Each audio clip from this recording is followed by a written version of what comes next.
Este canal não tem como objetivo principal o ensino formal ou a criação de tutoriais completos. Ele serve como um repositório pessoal e uma plataforma de testes para meus projetos e experimentos pessoais. O conteúdo aqui publicado é resultado de meus próprios experimentos e projetos, e não representam necessariamente um padrão ou método ideal para desenvolvimento.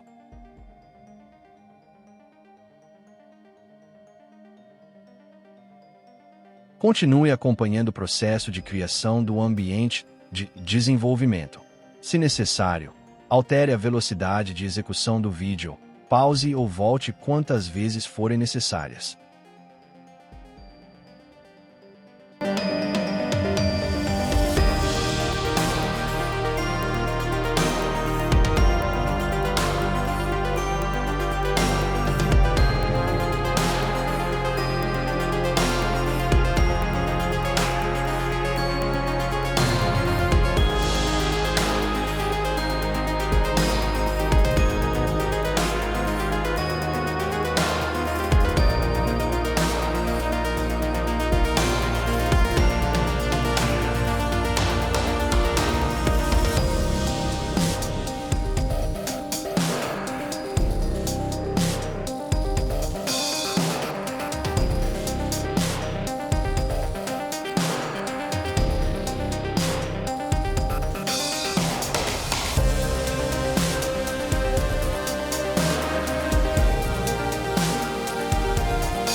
Ambiente de desenvolvimento Python criado com sucesso.